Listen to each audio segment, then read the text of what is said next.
4 decks. You decide which one's yours. Goddess deck, Lightworkers deck, Love Tarot, and the Wisdom deck. So we need a card for each one, Spirit, please.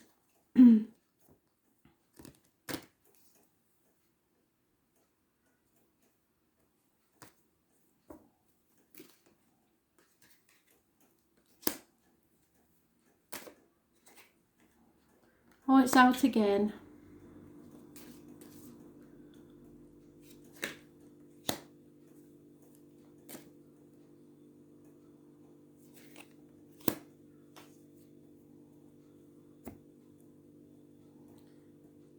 So, if you picked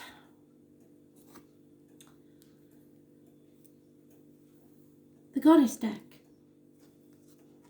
we have the Lamplighter, the Hermit, the Guide, the person that lights your way so you do not fall. Spirit don't want you to walk the next part of this journey alone. Those born on the 9th or the 27th, living or past, date for your diary and address. Massively important in a positive way. Virgo energy, it rules the intestines, the abdomen and the health services. Go with your gut instinct. So what are we having with this? Spirit, please.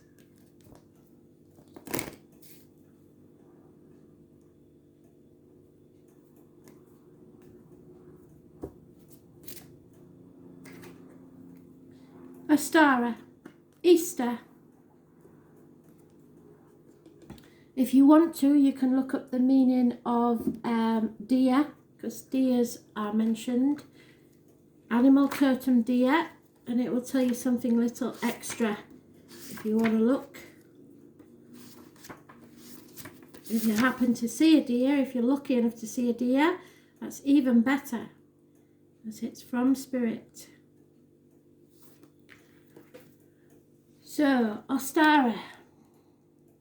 You see the deer? Ostara brings you the healing gift of creativity.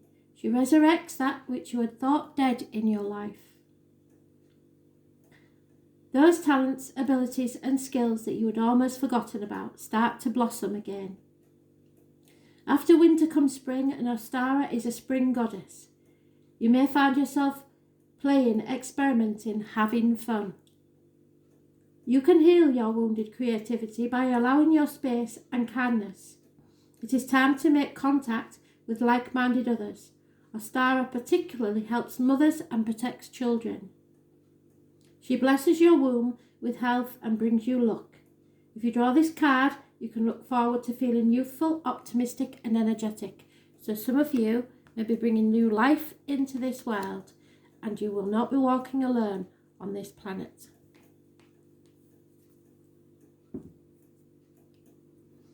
The Love deck. If you got the Love deck, this is temperance, balance coming into your life. You have been through the blacksmith's forge like a piece of metal, battered and battered until you come out like Excalibur, the sword. A thing of beauty, stronger than you was ever before. This is Sagittarius energy. It's those born on the 14th, living or past, date for your diary and address. It's also the ruler of hips and thighs, so you may lose weight on your hips and thighs.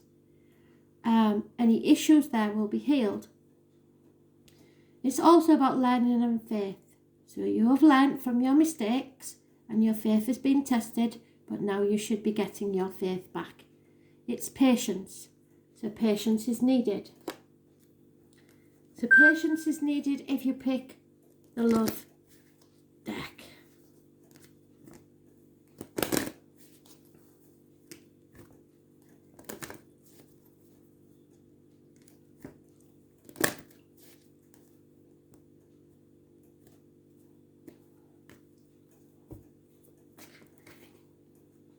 Patience. There is chemistry here,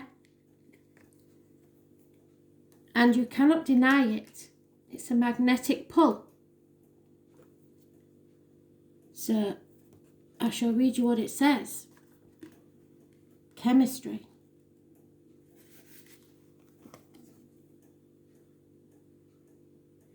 You receive this card because you feel a strong dynamic pull towards another person. In other words, you share chemistry with him or her. This creates intense, pleasurable sensations that draw you to each other. If this person is someone other than your partner in a committed relationship, then the chemistry is probably a source of both stress and escape. You'll need to weigh your options and the consequences before or instead of leaving your current partner or embarking on an affair. If, however, you're single and feel this pull towards another unattached person, and this card brings you the go-ahead green light of good news, most likely the chemistry is mutual and merits exploration. In some cases, this card may mean that a lack of chemistry is the cause of a relationship issue and personal discontent. If there was chemistry initially, it may be restored by devoting effort to the relationship. Passion sparks and romance can be revived through playfulness, thoughtfulness, and time together, and caring gestures. Call upon the romance angels to guide you as you make important decisions about your life.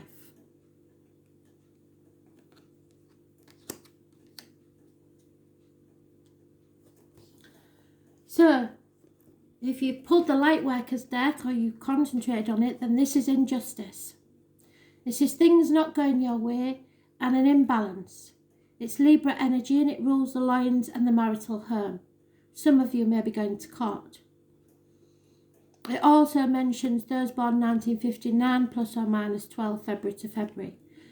Those born on the 11th, living or past, date for your diary and address, massively important in a negative way.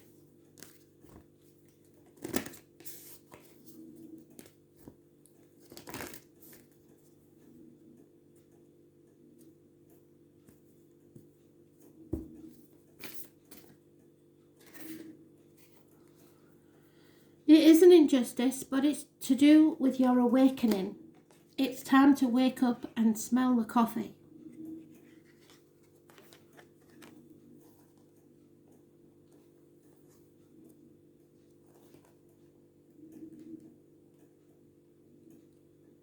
Your eyes have been opened.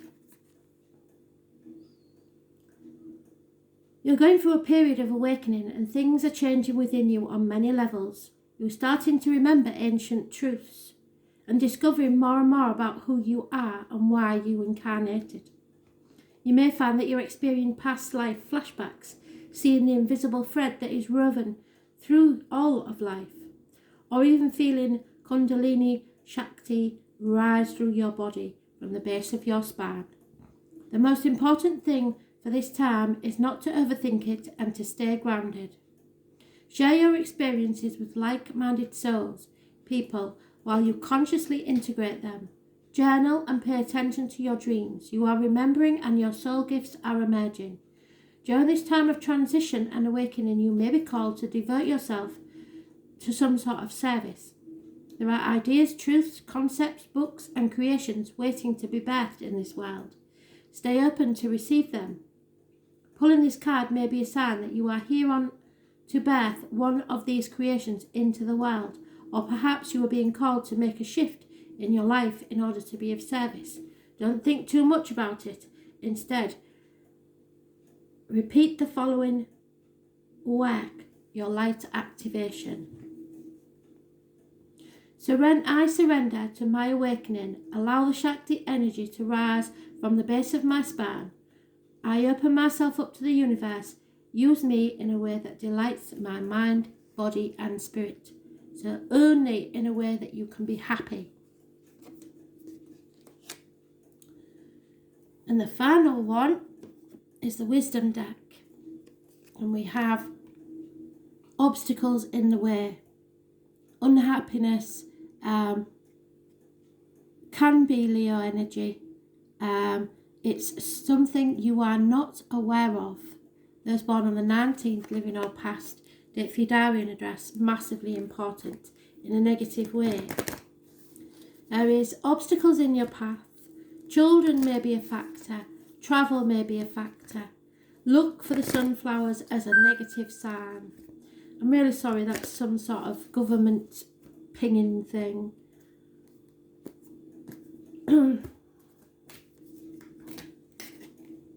Yeah, the Diamond Dreamer, number 6. So somebody is very materialistic in this case. So therefore life is not satisfactory because they only see the lack of. It is a challenge. The Diamond Dreamer challenges you to address your perception of the power of materialism. Do you focus on the material world above all else, and have you become hypnotized by the notion that it's the only reality? Have you grown so attached to stuff? Have you come to consider wealth only as the accumulation of worldly goods? Now is the time to find value and wealth in the intangible spiritual experience. Before anything is seen, reflected in the manifested world, it originates in the unseen, the spiritual and the divine mind. Be careful what you wish to manifest, for you may not want to pay the price of keeping it once you get it, for what you own owns you. The Diamond Dreamer also reminds you that disappointment and disillusionment are sometimes the way home to the truth of what's best for you. You may be here to tell you that when you don't get what you want, it's being withheld from you because something better is in store. Be compassionate with yourself and others at this time, and let the Diamond Dreamer lead you to the highest dreams for your perfect purpose and true prosperity. Thanks for listening.